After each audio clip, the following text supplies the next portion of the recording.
Hi dears, welcome back to our channel. അപ്പോൾ ഇന്നത്തെ നമ്മുടെ വീഡിയോയിൽ പ്രകടനം കാഴ്ചവെച്ചിരിക്കുന്നത് കിൻഡർ ജോയിലെ കവറയിലാണ് കേട്ടോ. അപ്പോൾ നമ്മുടെ കുഞ്ഞു മക്കളൊക്കെ കഴിച്ചിട്ട് കവറൊക്കെ കളയുകയാണല്ലോ ചെയ്യുന്നത്.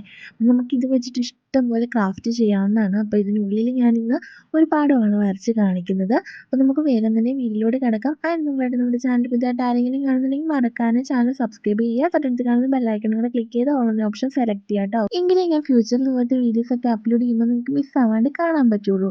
ഇനി ഞാൻ ഇതിനകത്ത് എനിക്ക് ഇഷ്ടപ്പെട്ട ഒരു പടം വരച്ച് കൊടുക്കുകയാണ്. നിങ്ങൾക്ക് ഇഷ്ടപ്പെട്ട പടം നിങ്ങൾ വരച്ച് കൊടുക്കുക. അപ്പം ഞാൻ ഇച്ചിരി പാടുള്ള പടമാണ് ഇതിനകത്ത് വരച്ച് കൊടുക്കുന്നത്.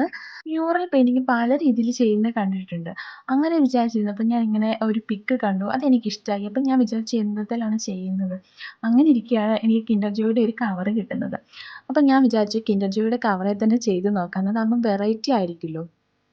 അങ്ങനെയാണ് കിൻഡർ ജോയുടെ കവറിൽ ഞാൻ ഇങ്ങനെ ചെയ്ത് നോക്കുന്നത്. ആദ്യം ഞാൻ പെൻസിൽ വെച്ചിട്ട് ചുമ്മാ ഒന്ന് വരച്ച് കൊടുക്കുകയാണ്. തെറ്റിപ്പോയാലും നമുക്ക് മായ്ച്ചെടുക്കാൻ പറ്റുമല്ലോ. അതുകൊണ്ട് ഇങ്ങനെ ജസ്റ്റ് ഒന്ന് വരച്ചെടുക്കുകയാണ്. അങ്ങനെ ഒത്തിരി വരയ്ക്കാൻ അറിയാവുന്ന ആളൊന്നുമല്ല ഞാൻ, ജസ്റ്റ് ഇങ്ങനെ വരയ്ക്കും എന്നുള്ളതേ ഉള്ളൂ. എങ്കിലും നമ്മുടെ മനസ്സിൽ മുഴുവൻ വരച്ചിട്ടേ ഇരുന്നേക്കാവൂ എന്നുള്ളൊരു തീരുമാനം ഉണ്ടായിരിക്കണം. എങ്കിലേ നമുക്കത് വരച്ചെടുക്കാനായിട്ട് പറ്റുള്ളൂ. അല്ലെങ്കിൽ പഠിക്കെ കൊണ്ട് കല ഉടയ്ക്കുന്ന ഒരു രീതിയായിപ്പോവും. എനിക്ക് പലപ്പോഴും അങ്ങനെ സംഭവിച്ചിട്ടുണ്ട്. അതുകൊണ്ടാണ് ഞാനിത് പറഞ്ഞത്. അപ്പം നമ്മളിതാ ഇത് മുഴുവൻ ഇങ്ങനെ പടം വരച്ചെടുത്തിട്ടുണ്ട്. അതിനുശേഷം നമുക്ക് ബ്ലാക്ക് അക്രിലിക് പെയിൻറ്റ് ഉപയോഗിച്ചിട്ട് ഒന്ന് ഔട്ട്ലൈൻ വരച്ച് കൊടുക്കാം. അപ്പോൾ ഇതുപോലെ നമ്മൾ ഉപയോഗിക്കാതെ കളയുന്ന ഇതുപോലെയുള്ള കവറുകളിലൊക്കെ നമുക്ക് അടിപൊളിയായിട്ട് ക്രാഫ്റ്റുകളൊക്കെ ചെയ്തെടുക്കാൻ പറ്റുമെന്ന് ഇപ്പോൾ മനസ്സിലായല്ലോ. അപ്പം എല്ലാവരും ഇതുപോലെ കുഞ്ഞു കവറുകളൊക്കെ കിട്ടുവാണെങ്കിൽ എടുത്ത് വെക്കുക. അപ്പോൾ നമുക്ക് എപ്പോൾ ഉപയോഗിക്കുന്നതെന്നൊന്നും പറയാൻ പറ്റില്ലല്ലോ. അപ്പോൾ ഇതുപോലെ നമ്മൾ ഔട്ട്ലൈനൊക്കെ വരച്ച് കൊടുക്കുന്നുണ്ട്. അപ്പം ഇതുകൊണ്ട് ഈ കിൻഡർ ജോയുടെ കവർ കൊണ്ട് നമുക്ക് പല പല ക്രാഫ്റ്റുകൾ ചെയ്തെടുക്കാം. മുയൽ, ആമ, അങ്ങനെ പല പല ക്രാഫ്റ്റുകൾ ചെയ്തെടുക്കാം. ഞാനിപ്പോൾ ഇവിടെ പറഞ്ഞല്ലോ, നമുക്കിതുപോലെ അടിപൊളിയായിട്ടൊരു പടമാണ് വരച്ചെടുക്കുന്നത്. അതിനുശേഷം ഞാനിതാ ഫുള്ള് കളർ കൊണ്ട് ചെയ്തെടുക്കുകയാണ്. കളർ ചെയ്യുന്നതിന് ശ്രദ്ധിച്ച് വെച്ചാൽ മതി എങ്ങനെ കളർ ചെയ്യേണ്ടതെന്ന്. ഞാൻ കറക്റ്റായിട്ടാണ് കളർ ചെയ്തേക്കുന്നതെന്നൊന്നും എനിക്ക് വലിയ ഐഡിയ ഇല്ല.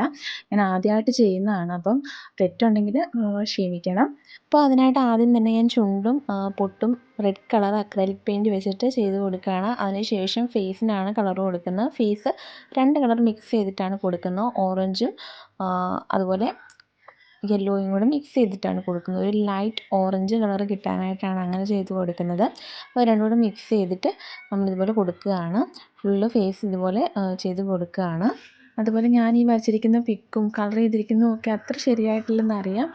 കാരണം ഞാൻ ആദ്യമാണ് ഇതുപോലുള്ള പിക്കുകളൊക്കെ ട്രൈ ചെയ്ത് നോക്കുന്നത്. അപ്പോൾ അതിൻ്റേതായിട്ടുള്ള പോരായ്മകളൊക്കെ എന്തായാലും ഉണ്ടാവും. അപ്പോൾ നിങ്ങളുടെ സപ്പോർട്ടൊക്കെ ഉണ്ടെങ്കിൽ മാത്രമേ എനിക്ക് മുന്നോട്ട് പോകാനായിട്ട് പറ്റുള്ളൂ. എന്തായാലും നിങ്ങൾ സപ്പോർട്ട് ചെയ്യുക.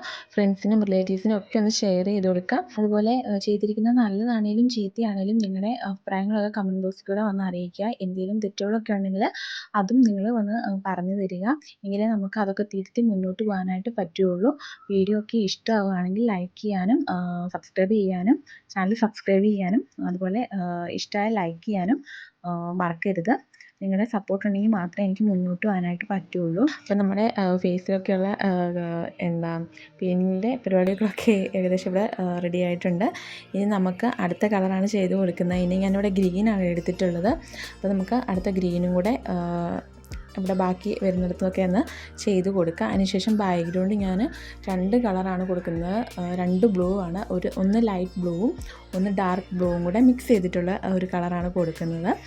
അപ്പം അതുകൂടെ ചെയ്ത് കഴിഞ്ഞ് കഴിഞ്ഞാൽ നമ്മുടെ പിക്ക് ഇവിടെ ഏകദേശം റെഡി ആയിട്ടുണ്ട്. അപ്പോൾ എല്ലാവർക്കും ഈ വീഡിയോ ഇഷ്ടമായെന്ന് തന്നെ വിചാരിക്കുന്നു. ഇഷ്ടമായി ഞാൻ പറഞ്ഞ പോലെ മറക്കാതെ തന്നെ ലൈക്ക് ചെയ്യാനും സബ്സ്ക്രൈബ് ചെയ്യാനും നിങ്ങളുടെ അഭിപ്രായങ്ങളൊക്കെ കമൻറ്റ് ബോക്സിൽ കൂടെ അറിയിക്കാനും മറക്കല്ലേ.